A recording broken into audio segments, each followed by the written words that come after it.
Hello students, welcome back to our YouTube channel Hindi hiker. आज हम 9वीं कक्षा के काव्य खंड का पाठ 2 वाक पढ़ेंगे, जिसकी कवित्री ललगज्जी है। इससे पहले भाग 1 में हमने 2 वाक्यों की व्याख्या की है। अगर आपने इससे पहले वो वीडियो नहीं देखा तो अवश्य देखें। इस वीडियो के डिस्क्रिप्शन में भी आपको भाग 1 का लिंक मिल जाएगा। आज हम पढ़ते हैं वाक नंबर 3।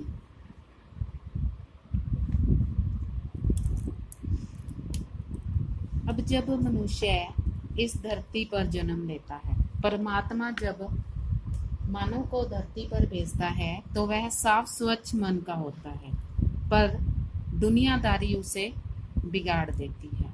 उसका मन निष्कपट होता है, उसके मन में कोई कपट नहीं होता, पर जब वो दुनियादारी में पड़ता है तो वो अच्छे कर्मों से दूर हो जाता है, जिस कारण वह मन ही मन डरा होता है और परमात्मा के पास जाकर वह क्या बताएगा, इस चीज़ का डर उसे बना रहता है।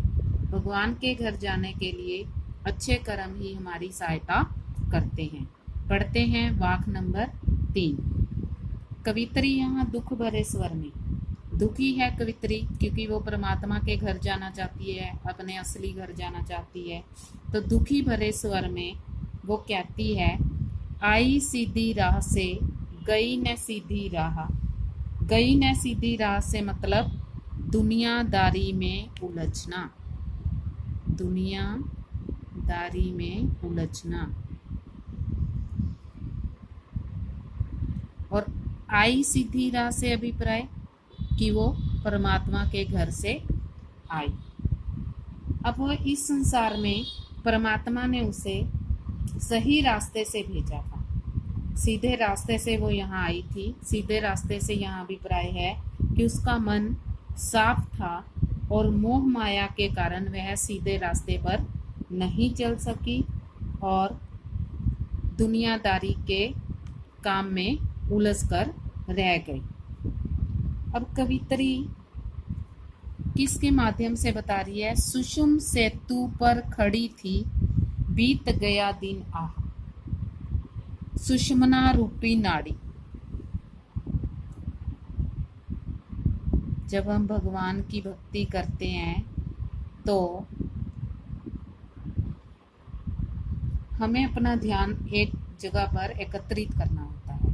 वो हमारे शरीर के अंदर आंखों के बीच में एक सुषुम्ना नाड़ी होती है। यहाँ पर हम भगवान की भक्ति करते वक्त हमारा सारा ध्यान वहाँ पर एकत्र हो जाता है। अब कवित्री यहाँ क्या कहना चाहती है कि वो सुषुम्ना रूपी नाड़ी अर्थात पुल पर खड़ी थी, पुल पर खड़ी रही और उसका सारा जीवन यूं ही बीत गया, जीवन रूपी दिन बीत गया।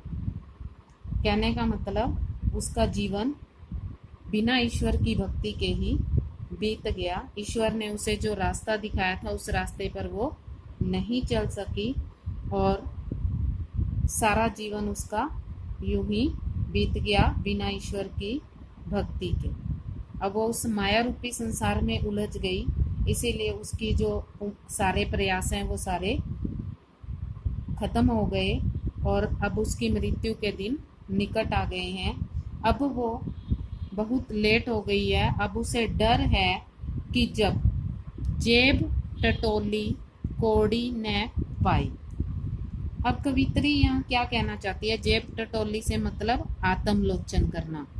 आत्मलोचन करना अपने जीवन का जब उसने लेखा जोखा देखा या अपने जीवन में किए गए कामों को उसने देखा तो उसमें उसको कुछ नहीं मिला। कुछ नहीं मिला से अभिप्राय कि उसने अपने पूरे जीवन में ईश्वर की भक्ति नहीं की और अब कोई अच्छे कर्म नहीं किए। और जब उसने अपने जीवन में झांक कर देखा तो अब उसके पास कुछ भी नहीं है। अब उसने परमात्मा के पास जाना है भवसागर पार करके। अब वो इसी डर में है कि माझी को दूं क्या उतराई। माझी नाविक, जो नाव चलाने वाला होता है, माझी नाविक। यहाँ नाविक प्रभु के लिए, ईश्वर के लिए प्रयोग किया गया है। क्या उतराई मतलब जब भव सागर पार करते हैं तो नाविक को जो मेहनताना देना होता है, नाविक को जो मेहनताना देना होता है उसके बारे में वो बता रही है कि अब उसे परमात्मा के घर जाना है तो भव सागर पार करके जाना है। तो भव सागर पार करने के लिए वो माझी को, नाविक को क्या उत्तर देगी? उसके पास कुछ भी नहीं है देने के लिए। यानी कि इस दुनिया रूपी सागर से पार करने के लिए, प्रभु को उत्तर देने के लिए उसके पास अच्छे कर्मों के रूप में कोई हिसाब किताब नहीं है।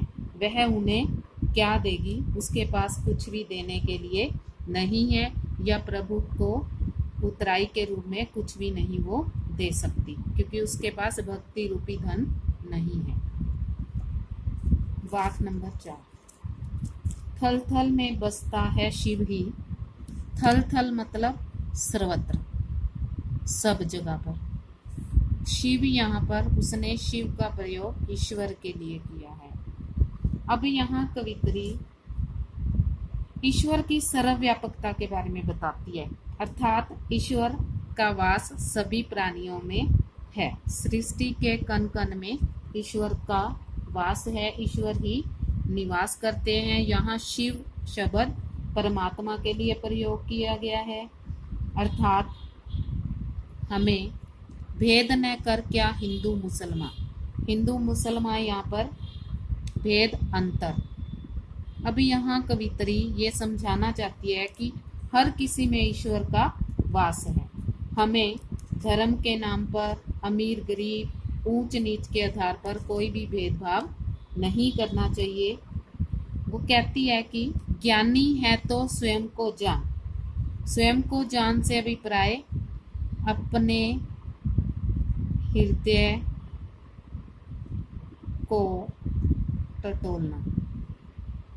अब यहाँ कवित्री कहती है कि अगर परमात्मा का ज्ञान पाना है तो स्वयं को जानना पड़ेगा, यानी कि आत्म ज्ञानी स्वयं से ही ईश्वर को पहचान लेता है।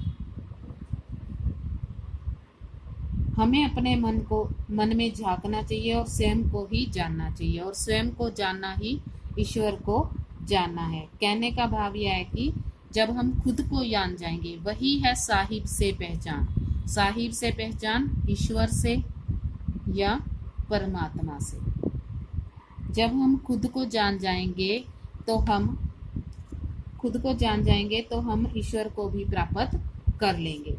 यानी कि स्वयं अपने अंदर से ही ईश्वर प्राप्त करना है, क्योंकि यहाँ बताया गया है कि हर कण में ईश्वर का वास है, और जिस दिन मनुष्य स्वयं को जान लेगा, अपने अंदर ईश्वर को पहचान लेगा, तो वो ईश्वर को पा लेगा। अगर आपको ये वीडियो पसंद आती है तो शेयर करें, लाइक करें, सब्सक्राइब करें, और साथ में दिए गए बेल आइकन को दबाना न भूलें, ताकि आपको अगली वीडियो का नोटिफिकेशन जल्द से जल्द मिल सके।